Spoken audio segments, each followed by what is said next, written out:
indeed the key to good sending.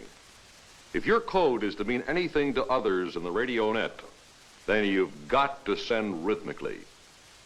Dits must be uniform and short. Das, uniform and long.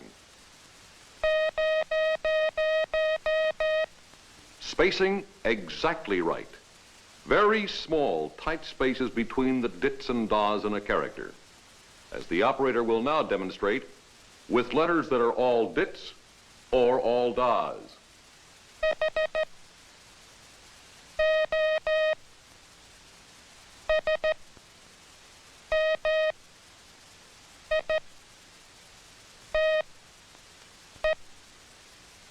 Each of them has a distinctive beat. There's the galloping sound. Hotel. No, it's not H. Think phonetically. Alpha, Bravo, Charlie, Delta, and so on. This is hotel.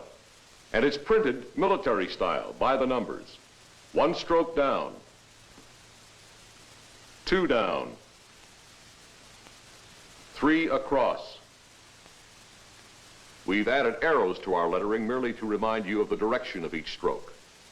All right? This is hotel. 4 dits, galloping like a horse in a hurry. Did-it-a-dit, did-it-a-dit.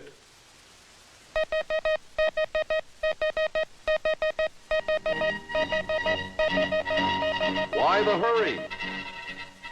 To get to the hotel.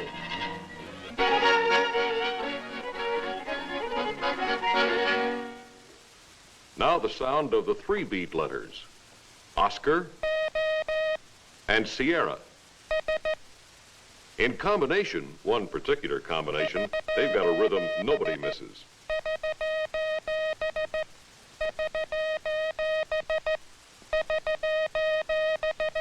India is a quick little 2-step.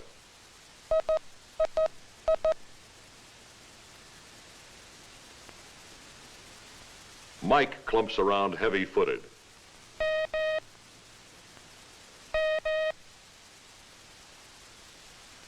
Our founder and benefactor, Mr. Samuel F.B. Morse, was a practical man. He reserved the shortest sound patterns for the letters we use the most.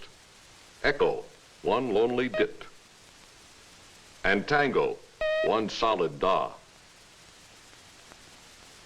Now the beat is trickier, but still easy enough to get in the characters that combine dits and das.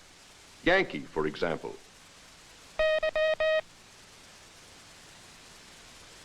No, slow it down. Da, di, da, da. That's a soldier changing step. Watch. Da, di, da, da. Yankee rhythm every time.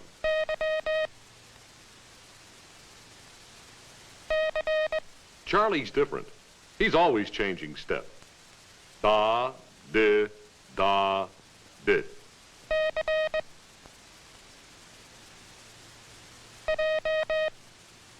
Juliet is a girl walking away mad. Di, da, da, da.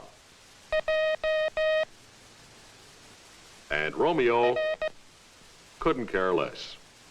Did, da, dit.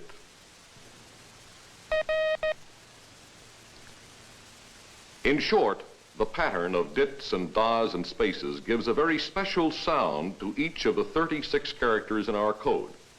And you cannot send that sound simply by counting out the dits and das and letting the spaces between them stretch out while you count. Romeo is not dit, da, dit. It's did-a-dit. Listen. And you won't get Lima merely by adding 1 more dit. Dit, da, dit, dit. It falls apart when you stop that way. You must send the complete sound of Lima. Did-a-did-it. Listen. Did-a-dit. Did-a-did-it. 2 different sounds, 2 different beats, two different rhythms. So much for the spacing between the dits and das of a character. Very tight and uniform. Spacing between the characters in a word or group is uniform too, but longer.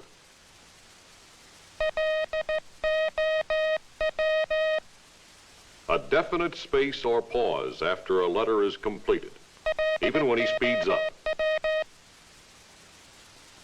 Are you wondering if proper spacing is really so important? Or is it no more than an extra refinement, the nice thing to do, like neat handwriting? If you think so, you're wrong, and I'll show you why. As you see, this word consists of a dit, a da, two dits, three das, a dit, and two more das. The operator will send these elements again. Same number of dits, same number of das, in exactly the same order.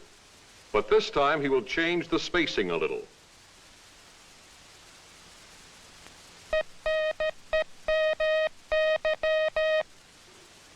Dit for dit and da for da, they match. Only the spacing makes the difference between one word and the other. Those planes being described, are they merely flying low?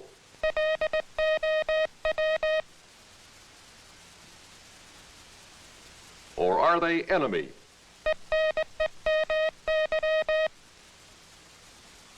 I want to re-emphasize this important point about spacing. Tight spaces are used between dits and das. Longer spacing to separate the characters. And even longer spacing than that between words and groups. Listen for the three different kinds of spacing in this phrase.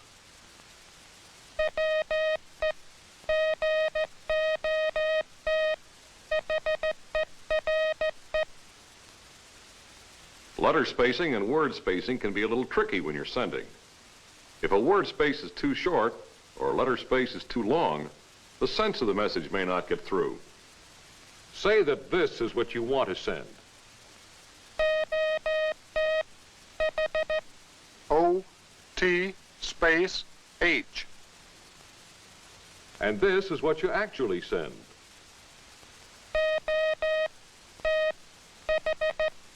O space T space H.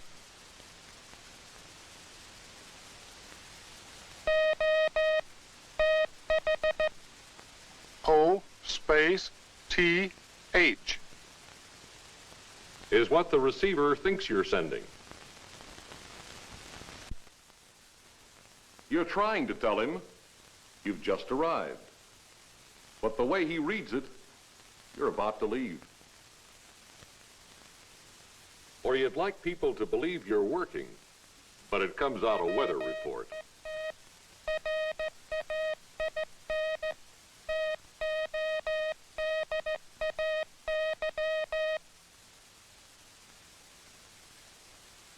The whole idea in hand sending is to produce these sounds and silences, the dits, das, and spaces, in a swinging kind of rhythm that in time you will learn to feel.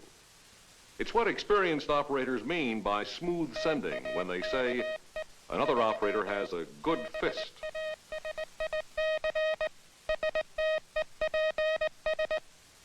How does one acquire a fist that good? Actually, it's not too hard. Just do what the man says.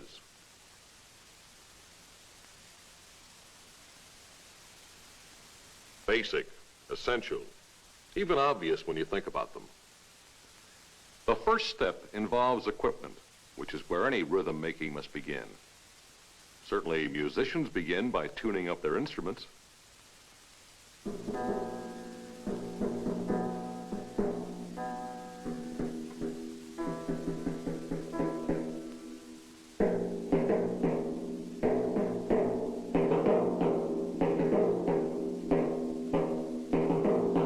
Coffee.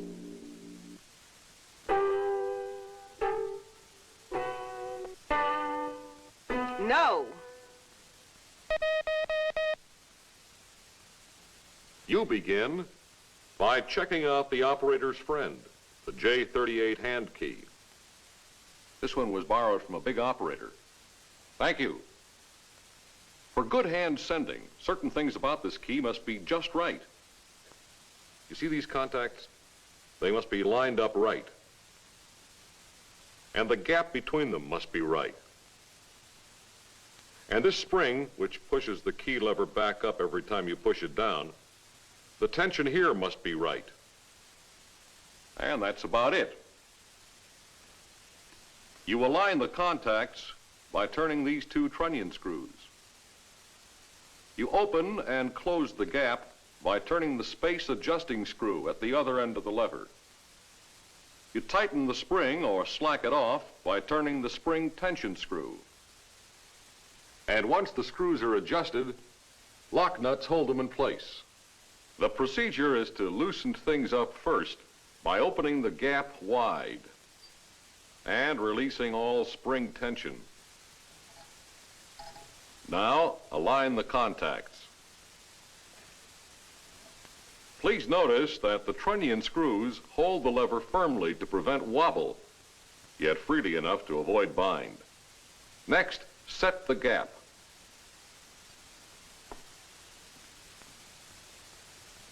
Make it fairly small. 4 thicknesses of paper is just right.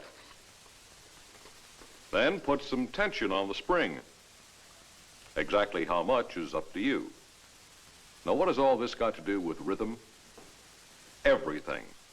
If the gap is too wide or the spring too tight, you'll work too hard. The result? Das cut short, dits skipped over, spacing erratic.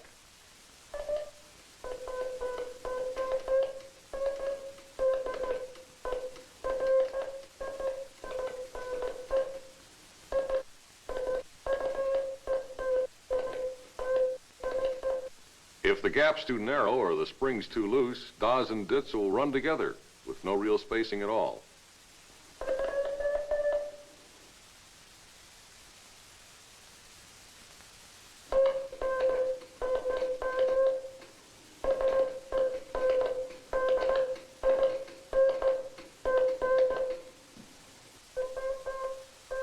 But if your key is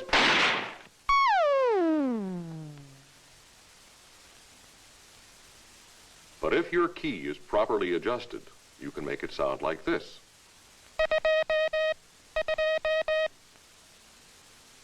Which brings us to step 2, developing the proper technique to work that key.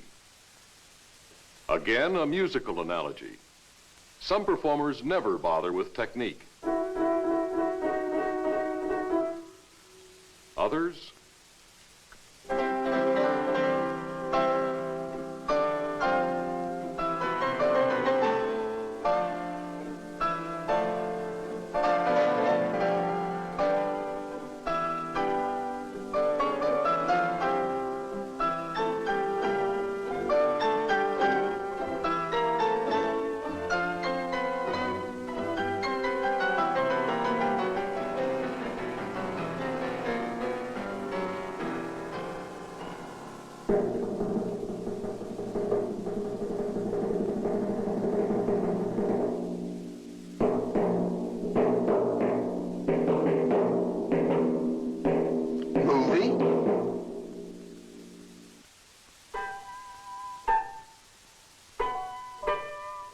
No.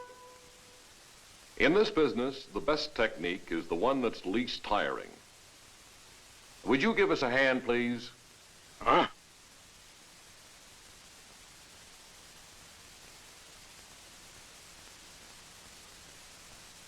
Oh, that's very good.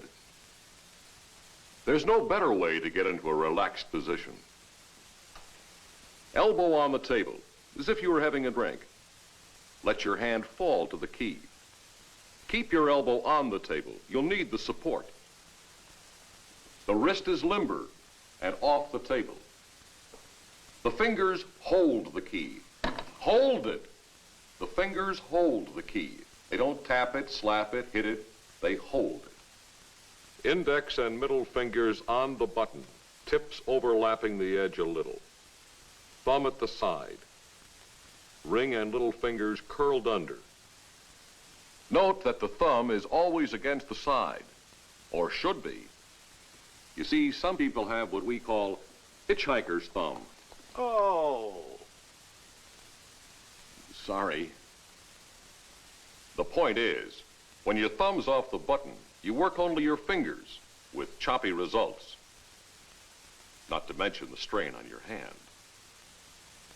Movement should come from the forearm. A light movement. Straight down, straight up. As in everything where form counts, send slowly but correctly right from the start. Then gradually increase your speed.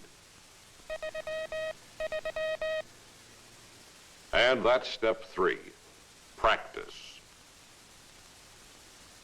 So basic that we mention it only to pass along a hint or two on how to practice. You learn this skill by imitation.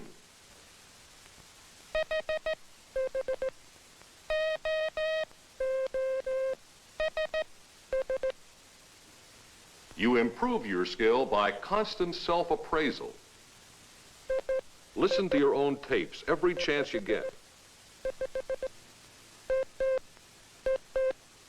Another way is to work with an RD60 code recorder, Romeo Delta 60.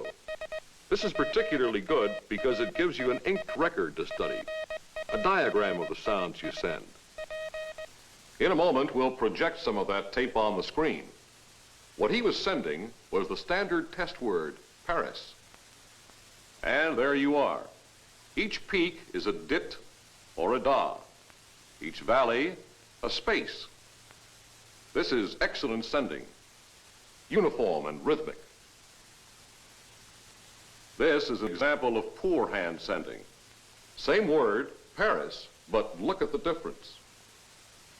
Irregular dits and das, haphazard spacing, no uniformity, no rhythm. Now, one last word.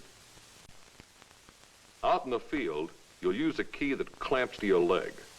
Same key, same technique, except there's no place to rest your elbow. Even so, don't slap that key. Hold it. Steak.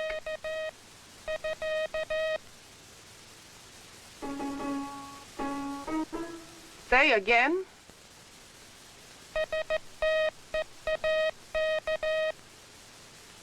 Steak.